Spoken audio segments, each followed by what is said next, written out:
नमस्कार। स्नातक तृतीय वर्ष के द्वितीय प्रश्न पत्र अंतर्राष्ट्रीय अर्थशास्त्र में आज हम प्रथम इकाई के पाठ 10 में हेक्स्चर तथा ओह्लिन का सिद्धांत पढ़ेंगे। इससे पहले के पाठों में हमने अंतर्राष्ट्रीय व्यापार के कई सिद्धांत पढ़े, जिसमें प्रमुखतः निरपेक्ष लागत लाभ सिद्धांत, सापेक्ष लागत लाभ एवं अवसर लागत लाभ सिद्धांत। अंतर्राष्ट्रीय व्यापार के आधुनिक सिद्धांत का ढांचा मूल स्वरूप में एली हेक्स्चर और बर्टिन ओह्लिन द्वारा विकसित सिद्धांत पर टिका है। यह लागत में सापेक्ष परिवर्तनों के मूल कारण की खोज करने के लिए तुलनात्मक लागतों के सिद्धांत के पीछे जाता है। हेक्स्चर और ओह्लिन के अनुसार लागत अंतरों के कारण सापेक्ष साधन प्राप्तियां या रिलेटिव फैक्टर एंडोमेंट्स और सापेक्ष साधन गहनता या रिलेटिव फैक्टर इंटेंसिटीज है। इस सिद्धांत ने यह निष्कर्ष दिया कि जो देश श्रम में संपन्न है, श्रम गहन वस्तु का निर्यात करेंगे, और जो देश पूंजी में संपन्न है, वे पूंजी गहन वस्तुओं का निर्यात करेंगे। देखिए, पहले के अर्थशास्त्रियों ने निरपेक्ष लागत ली या वास्तविक लागत ली, या हैबर्डलर ने अवसर लागत ली, जबकि हेक्स्चर ओह्लिन ने अंतर्राष्ट्रीय व्यापार का कारण साधनों की गहनता को बताया, और इसके लिए उन्होंने साधनों की गहनता को मापने के लिए अपना तरीका भी दिया। हेक्स्चर ओह्लिन सिद्धांत को समझने से पहले उसकी मान्यताएं देखते हैं। इस सिद्धांत में दो देश, दो वस्तु और दो उत्पादन साधनों, श्रम और पूंजी का मॉडल लिया गया है। उत्पादन के साधन अपने अपने देश में पूर्णतः गतिशील हैं, परंतु वे देशों के बीच में गतिहीन हैं। वस्तु और श्रम बाजारों में पूर्ण प्रतियोगिता की स्थिति है, यानी कि उनकी वस्तुओं की कीमत और श्रम और पूंजी की कीमत में परिवर्तन नहीं होता है। दोनों देशों में उत्पादन साधनों का पूर्ण रोजगार है, यानी कि उत्पादन साधनों को रोजगार मिला हुआ है दोनों ही देशों में। दोनों वस्तुओं से संबंधित उत्पादन फलन रेखीय समजात है, अर्थात लीनियरली होमोजीनियस है।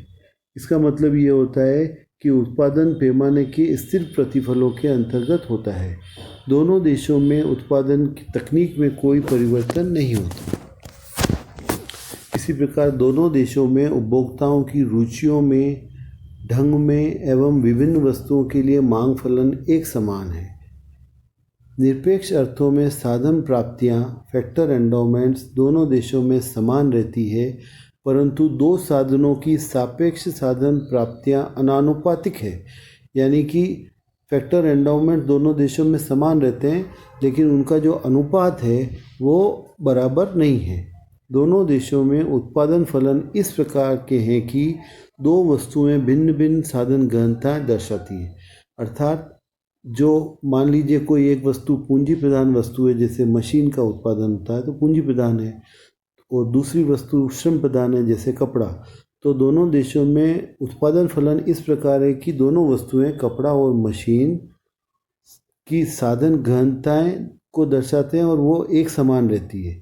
यद्यपि विभिन्न वस्तुओं के लिए उत्पादन फलन भिन्न भिन्न है, फिर भी दोनों देशों में प्रत्येक वस्तु के संबंध में उत्पादन फलन एक समान है, यानी कि देश ए और देश बी दोनों में कपड़े का उत्पादन फलन एक जैसा होगा। इसी प्रकार मशीन का उत्पादन फलन भी दोनों देशों में एक जैसा होगा। साधन गहनताएं उलट क्रमणीय नहीं है, यानी कि फैक्टर इंटेंसिटी रिवर्सेबल नहीं है, यानी कि ऐसा नहीं हो सकता कि जो पूंजी प्रधान वस्तु है वो श्रम प्रधान हो जाए, या श्रम प्रधान वस्तु है वो पूंजी प्रधान हो जाए। दो देशों में व्यापार मुक्त और प्रतिबंध रहित है, यानी कि अंतर्राष्ट्रीय व्यापार में किसी भी प्रकार की बाधा नहीं है। परिवहन लागत विद्यमान नहीं है, और उत्पादन कीमतें केवल साधन लागतों से ही संबंधित है। व्यापार करने वाले देशों में अपूर्ण विशिष्टीकरण है, अर्थात पूर्ण विशिष्टीकरण नहीं होता है। तुलनात्मक लागतों के अंतर्गत अंतरों का हेक्स्चर ओह्लिन सिद्धांत में पूरा आधार दो महत्वपूर्ण तत्वों, साधन प्राप्तियां या फैक्टर एंडोमेंट्स और साधन गहनताओं, फैक्टर इंटेंसिटीज पर टिका है। साधन प्राप्तियाँ क्या है देखिए, देश ए में संभव है कि पूंजी की बहुलता या अबंडेंस और श्रम दुर्लभता या स्कैर्सिटी है। इसके विपरीत संभव है कि देश बी में श्रम की बहुलता और पूंजी की दुर्लभता है। साधनों की बहुलता अथवा दुर्लभता निरपेक्ष एब्सोल्यूट अर्थों में नहीं मापी जा सकती। इसका माप सदा सापेक्ष रिलेटिव अर्थों में देशों की तुलना के आधार पर की जाती है। हेक्स्चर-रोलिन मॉडल में सापेक्ष साधन बहुलता रिलेटिव फैक्टर एबंडेंस की परिभाषा दो मापदंडों के आधार पर की गई है। पहला मापदंड है सापेक्ष साधन बहुलता का भौतिक मापदंड या फिजिकल क्राइटेरिया, और दूसरा है सापेक्ष साधन बहुलता की कीमत मापदंड या प्राइस क्राइटेरिया। भौतिक मापदंड फिजिकल क्राइटेरिया। इस मापदंड के अनुसार एक देश को सापेक्ष पूंजी बहुल तभी और केवल तभी कहा जा सकता है यदि इसमें दूसरे देश की अपेक्षा पूंजी का श्रम के साथ में अनुपात अधिक ऊंचा है। देखिए, देश ए को सापेक्ष पूंजी बहुल तब कहा जा सकता है देश बी की तुलना में यदि यह जो दिया हुआ अनुपात है समीकरण में यह स्पष्ट होता हो। देखिए, के और एल पूंजी और श्रम के लिए बताया गया है। ए और बी दो देश हैं। के ए का मतलब है ए देश में पूंजी की मात्रा, इसी प्रकार के बी का मतलब है बी देश में पूंजी की मात्रा। एल ए का मतलब है देश ए में श्रम की मात्रा, एल बी का मतलब है देश बी में श्रम की मात्रा। अब भौतिक मापदंड यह कहता है कि भौतिक मात्रा की तुलना नहीं करेंगे, दोनों देशों में पूंजी तथा श्रम के अनुपातों की तुलना करेंगे, जैसे इस समीकरण में दर्शाया गया है। के ए के ऊपर एक लाइन खींची, इसका मतलब भौतिक मात्रा से, तो के ए बटा एल है, यानी कि देश ए में पूंजी तथा श्रम की मात्रा का अनुपात अधिक है देश बी में पूंजी और श्रम की मात्रा के अनुपात से। यदि ऐसा है तो हम ये कहेंगे कि देश ए सापेक्ष पूंजी बहुल है। इसी प्रकार देश बी को सापेक्ष श्रम बहुल तभी माना जाएगा यदि देश बी में श्रम तथा पूंजी की मात्रा का अनुपात अधिक हो देश ए में श्रम और पूंजी की मात्रा से। यदि ये शर्तें दी गई है तो हेक्स्चर-रोलिन सिद्धांत यह बताता है कि देश ए पूंजी गहन वस्तु मान लो मशीन का उत्पादन करेगा और देश बी श्रम गहन वस्तु मान लो कपड़े का उत्पादन करेगा। अभी इस रेखा चित्र में हमने दोनों देशों के मध्य होने वाले व्यापार को समझाया है। इस रेखा चित्र के अनुसार PQ और P1Q1 क्रमशः पूंजी बहुल देश ए और श्रम बहुल देश बी के उत्पादन संभावना वक्र हैं। QR जो रेखा दी गई है बीच में 45 डिग्री पर, वह विस्तार पथ को दर्शाती है। देश ए में उत्पादन बिंदु C पर होता है, जबकि देश बी में यह D बिंदु पर होता है। बिंदु C पर क्योंकि देश ए के उत्पादन संभावना वक्र की ढाल अधिक तिरछी या स्टीप है और डी पर देश बी के उत्पादन संभावना वक्र की ढाल अधिक चपटी या फ्लैट है, तो इससे यह प्रकट होता है कि देश ए में कपड़ा पैदा करने की सीमांत लागत देश बी में कपड़ा पैदा करने की सीमांत लागत से अधिक है। दोनों बिंदुओं पर सी तथा डी बिंदुओं पर ढाल की तुलना करके ये स्पष्ट होता है। इस प्रकार यदि उत्पादन बिंदुओं सी और डी पर किया जाता है तो मशीनों को देश ए में अधिक सस्ता और कपड़े को देश बी में अधिक सस्ता पैदा किया जा सकता है। अब देश ए क्योंकि पूंजी बहुल है और मशीनों का उत्पादन अधिक पूंजी गहन है, तो देश ए मशीनों के उत्पादन को बढ़ाने का झुकाव रखेगा। दूसरी ओर क्योंकि देश बी श्रम बहुल देश है, वह कपड़े के उत्पादन को बढ़ाने का झुकाव रखेगा, जो कि एक श्रम गहन वस्तु है। और इस प्रकार दोनों अपने अपने जिस वस्तु के उत्पादन में उन्हें फ़ायदा है उस वस्तु के उत्पादन को बढ़ाएंगे। इसी प्रकार जो दूसरा मापदंड हेक्स्चर-रोलिन ने दिया वह है कीमत मापदंड या प्राइस क्राइटेरिया। यह मापदंड निश्चित करता है कि एक देश जिसमें पूंजी अपेक्षाकृत सस्ती और श्रम अपेक्षाकृत महंगा है पूंजी बहुल कहा जाता है, चाहे उस देश में पूंजी और श्रम की मात्राएं कुछ भी क्यों न हो। देश ए को अपेक्षाकृत पूंजी बहुल तब कहा जा सकता है यदि यह शर्त पूरी होती है। देखिए ऊपर वाले चित्र में दो अनुपात दिया गया है, पी या कीमत के लिए दर्शाया गया है। तो पी के ए का मतलब है ए देश में पूंजी की कीमत, पी एल ए का मतलब है ए देश में श्रम की कीमत। इसी प्रकार पी के बी का मतलब बी देश में पूंजी की कीमत और पी एल बी का मतलब बी देश में श्रम की कीमत। तो यहाँ स्पष्ट हो रहा है कि पी के ए बटा पी एल ए यानी कि ए देश में पूंजी तथा श्रम की कीमत का अनुपात कम है बी देश में पूंजी तथा श्रम की कीमत के अनुपात से। इसलिए हम कह सकते हैं कि ए देश में पूंजी सस्ती है या कीमत मापदंड के अनुसार ए देश पूंजी प्रधान देश है। यहाँ पी कीमत को प्रकट करता है। इसी प्रकार देश ए को यदि श्रम बहुल कब मानेगा वो समझाया है यहाँ पर नीचे वाले भाग में। तो दोनों देशों में श्रम की कीमतों का अनुपात देखेंगे। ए देश में श्रम की कीमत बटा ए देश में पूंजी की कीमत का जो अनुपात है यदि कम हो बी देश में श्रम की कीमत और बी देश में पूंजी की कीमत, तो देश ए को श्रम बहुल माना जा सकता है। अब मान लो देश ए पूंजी बहुल और देश बी श्रम बहुल है। देश बी की तुलना में इस देश में ब्याज की दरें अपेक्षाकृत कम है क्योंकि वहाँ पूंजी सस्ती है और मजदूरी की दरें अपेक्षाकृत अधिक है क्योंकि वहाँ श्रम महंगा है। इसलिए देश ए पूंजी गहन वस्तु मान लो मशीन का उत्पादन करेगा और निर्यात करने का निर्णय करेगा और वह श्रम गहन वस्तु मान लो कपड़े के आयात का निर्णय करेगा। इस निष्कर्ष को अगले चित्र द्वारा सिद्ध किया गया है। देखिए इस रेखा चित्र में एक्स अक्ष पर श्रम की मात्रा, वाई अक्ष पर पूंजी की मात्रा दर्शाई गई है। ए बी देश ए की और A1 B1 देश बी की साधन कीमत रेखा है।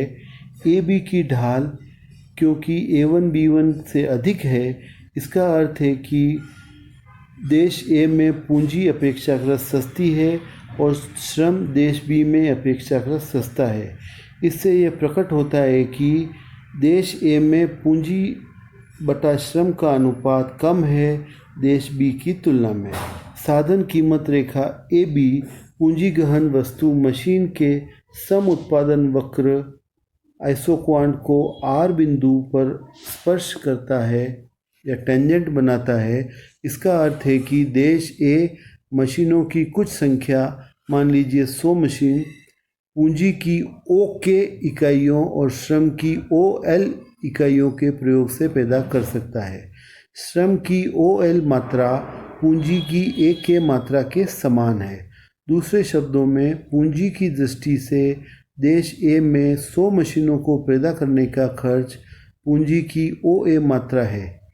अब देश बी की साधन कीमत रेखा A2 B2 जो A1 B1 के समानांतर है, सम उत्पादन वक्र M को S बिंदु पर स्पर्श या टेंजेंट बनाती है। इससे प्रकट होता है कि देश बी 100 मशीनों को पूंजी की OK1 मात्रा और श्रम की OL1 इकाइयों के प्रयोग से पैदा कर सकता है। इसका अर्थ है कि पूंजी की A2K1 इकाइयाँ श्रम की OL1 इकाइयों के समान है और देश बी में मशीनों की 100 इकाइयों को पैदा करने की लागत पूंजी के दृष्टिकोण से OA2 है। इससे यह निष्कर्ष निकाला जा सकता है कि देश बी को अपेक्षा देश ए में मशीन का उत्पादन अधिक पूंजी गहन है। इस प्रकार देश ए में कपड़े की एक इकाई, मान लीजिए 1000 मीटर का उत्पादन करने के लिए R1, जो देश की साधन कीमत रेखा AB और कपड़े के समोत्पाद वक्र आइसोक्वांट C के स्पर्श द्वारा निश्चित हुआ है, पर पूंजी की OK2 और श्रम की OL2 मात्रा का प्रयोग किया गया है। कपड़े का सम उत्पादन वक्र C जो है वो 1000 मीटर कपड़े के उत्पादन को प्रकट करता है।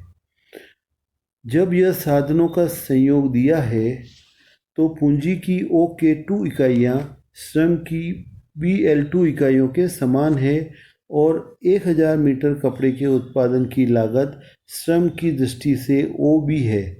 देश B में यदि साधन कीमत रेखा A1B1 दी गई है तो A1B1 और सम उत्पाद वक्र C का स्पर्श बिंदु या पॉइंट ऑफ टेंजेंसी S1 है।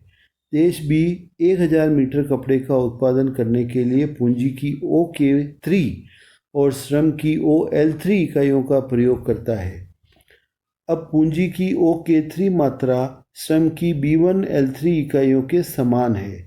देश B में श्रम की दृष्टि से 1000 मीटर कपड़े के उत्पादन की लागत OB1 है।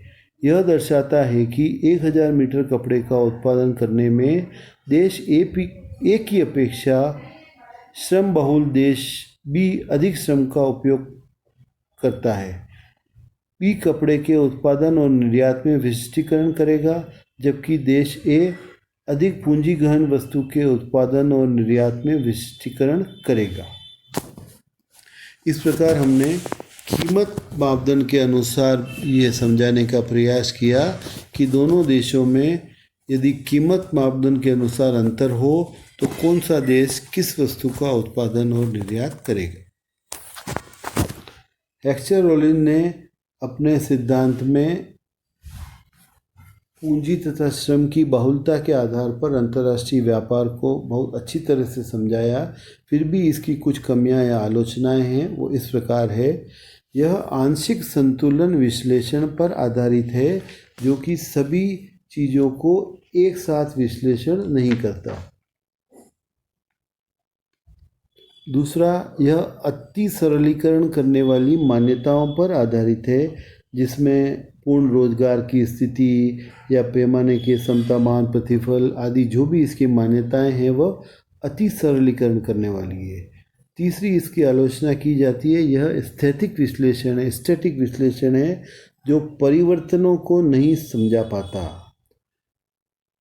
यह समान साधन या जब साधनों की उपलब्धता समान होगी तो अंतर्राष्ट्रीय व्यापार नहीं होगा, ये बताता है, जबकि ये जानते हैं कि साधनों की समानता पर भी अंतर्राष्ट्रीय व्यापार होता है। इसी प्रकार उत्पादन विभेद की उपेक्षा करता है। इसी प्रकार साधन अनुपात और विशिष्टीकरण, यह सिद्धांत उसकी भी व्याख्या नहीं कर सकता। यह साधन मांग की उपेक्षा करता है। साधनों की मांग के अनुसार भी कई बार व्यापार की दिशा बदल जाती है, जिसकी यह सिद्धांत उपेक्षा करता है। साधन की गतिशीलता एक देश में पूर्णतः गतिशील बताया, जबकि एक देश से दूसरे देश में गतिहीन बताया, जो भी आलोचना का बिंदु है। तकनीकी परिवर्तन की यह सिद्धांत उपेक्षा करता है। इसी प्रकार साधन गहनताओं को समझाने में पूरी तरह से यह स्पष्ट नहीं कर पाया है और साधन की उलटक्रमणीयता, फैक्टर की रिवर्सिबिलिटी जो है, उसको भी यह सिद्धांत नहीं समझा पाया। गौण उत्पादों की अपेक्षा, कई बार उत्पादन में गौण उत्पाद भी मुख्य भूमिका निभाते हैं, जिनकी यह सिद्धांत उपेक्षा करता है। यह सिद्धांत समान अनुपातों के अंतर्गत व्यापार की संभावना नहीं बताता। इस प्रकार हमने देखा कि हेक्स्चर-रोलिन का सिद्धांत अंतर्राष्ट्रीय व्यापार का आधुनिक सिद्धांत है। हम उसकी आलोचनाएं भी हमने देखी और यह एक महत्वपूर्ण सिद्धांत अंतर्राष्ट्रीय व्यापार के अंतर्गत आता है। धन्यवाद।